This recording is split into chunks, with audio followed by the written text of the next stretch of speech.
Justamente de organizaciones y de cómo va a ser los tratados en términos laborales, si querés, de cómo se organiza el trabajo de aquí en adelante. Bueno, vos sabés que el gobierno de Javier Milei confirmó que va a buscar llevar adelante la reforma laboral que va a tener entre sus puntos centrales el concepto de salario dinámico. Cierto. Toma para vos. Concepto extraño. Y el cierre de convenios por empresas en lugar de por actividad. Y esto un poco lo adelantó el miércoles pasado Julio Cordero en la Comisión de Presupuesto y Hacienda de Diputados en el Congreso de la Nación. Así que un poco para hablar de este tema estamos en comunicación con el doctor Gustavo Ciampa, o Champa, abogado laboralista, asesor parlamentario y referente de la corriente 7 de julio, a quien tenemos en línea. ¿Qué tal, Gustavo? ¿Cómo te va? Pablo Yumato te habla. Pablo, ¿cómo te va? Un gusto estar en el programa nuevamente. Bueno, te agradezco que estés al aire, ¿eh? Bueno, a ver, vamos a empezar por el principio. ¿Qué son los salarios dinámicos? Nada. Nada, mira qué respuesta. No existe. Okay. No existe ninguna terminología, ningún concepto, nada que se refiera a esta denominación utilizada por el secretario de Trabajo de salarios dinámicos. No existe nada en el derecho, nada. Dinámico es un término que creo yo han incorporado para, o con el efecto de que no se sepa bien lo que se está diciendo, y es un término que puede sonar simpático o despertar simpatía en contraposición con su opuesto, que es lo estático. Claro. Entonces, buscan desde ese lado, bueno, a ver, alguna simpatía. ¿Y qué puede implicar dinámico? Yo te pongo un par de alternativas para que pensemos para qué lado irá.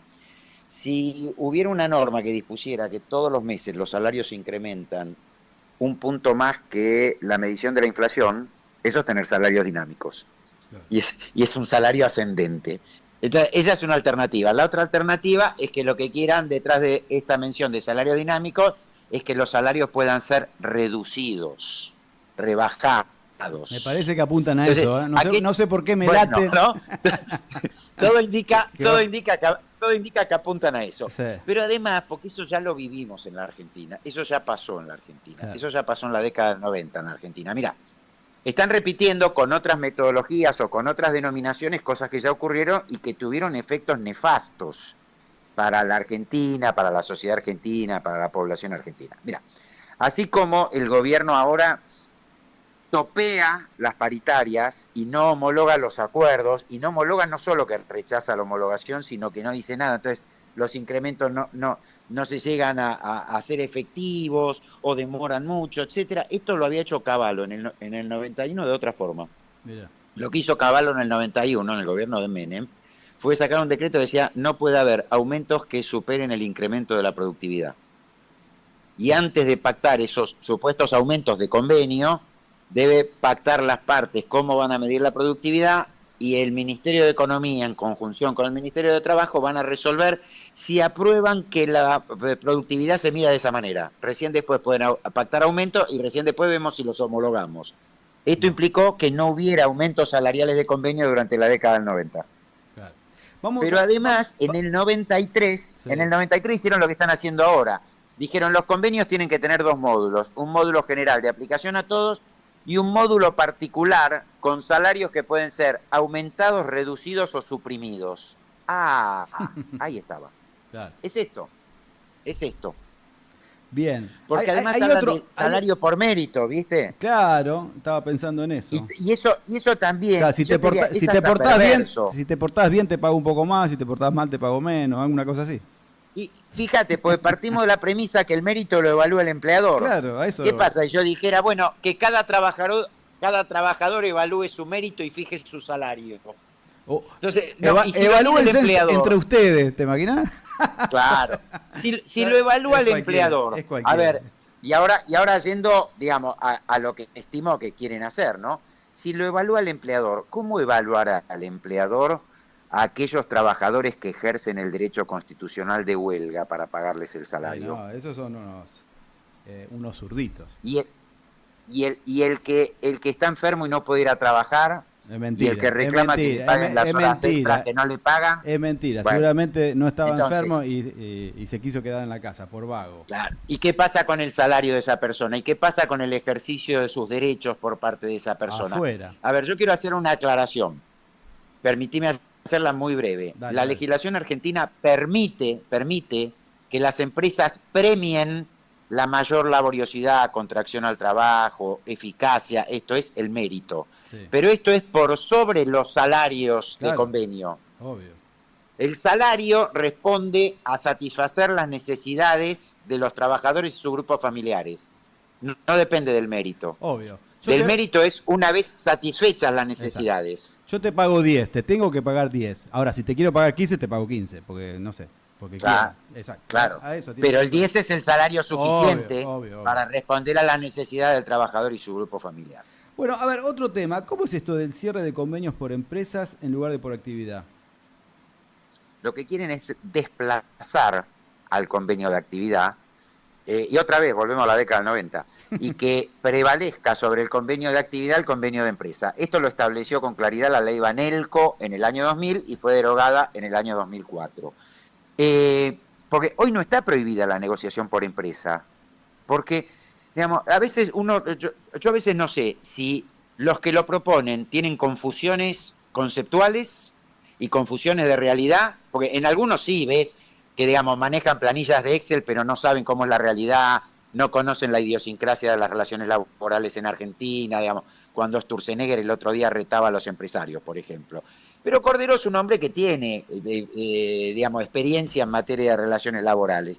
Entonces, digamos, esto de decir negociación colectiva por empresa, en la Argentina se puede negociar por empresa, no está prohibido negociar por empresa. Lo que pasa es que cuando hay un convenio colectivo de actividad, esto es, un convenio homogéneo de condiciones mínimas de trabajo y salariales para todo el país o para una provincia, el convenio por empresa tiene que respetar esas condiciones mínimas y debe negociarse mejorando las condiciones de trabajo o las condiciones salariales del convenio colectivo de actividad.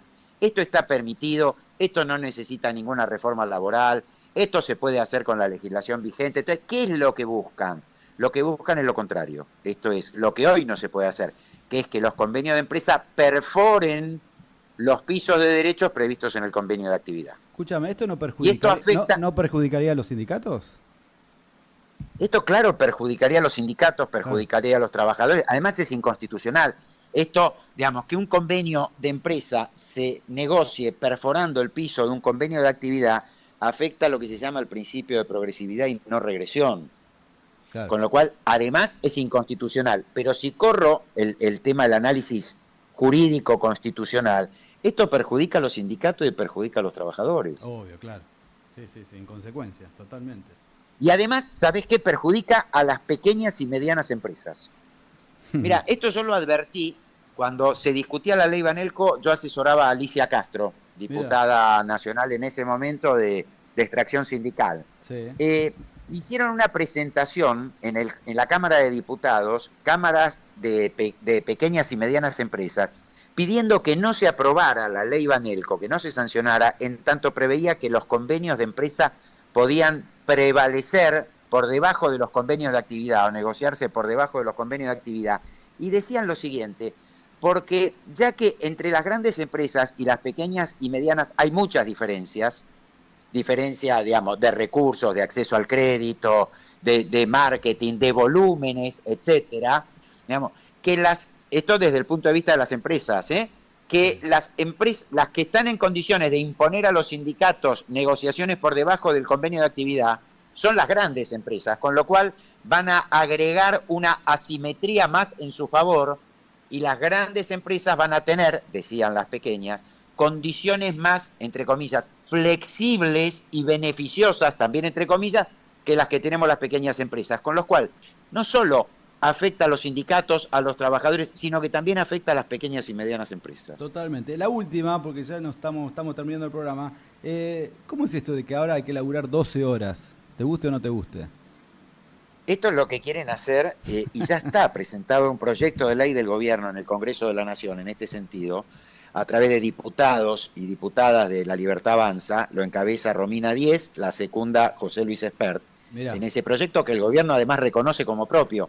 Y entre las modificaciones que propone está jornada de trabajo diaria de 12 horas, esto es ir más atrás de 1919, convenio 1 de la OIT, o sea, es un retroceso de más de 106 años. No se puede creer. Pero además quieren volver, por ejemplo, quieren volver a los tickets restaurant y a los tickets canasta. Ajá, Sustituir remuneración por tickets. Sí, sí. Digamos, es la época de Patrón Costa, ¿no? De otra Sí, vez, sí, y sí, ya sí, pasó en los 90. Y además la Corte Suprema de Justicia de la Nación ya resolvió que eso es inconstitucional en un juicio que llevé yo a la Corte. Pérez Condisco, en el año 2009, la Corte dijo, son inconstitucionales los tickets canasta. ¿Sabés qué otra cosa más hay en este proyecto de ley?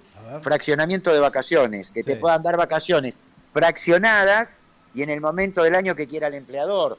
Hay otra, terminado un juicio donde el Poder Judicial condena a una empresa a pagarle un crédito a un trabajador, los juicios demoran, Pablo, entre 6 y 8 años, déjame aclararlo. Terminado ese juicio, la empresa puede decir, bueno, lo voy a pagar pero en 12 cuotas. Claro.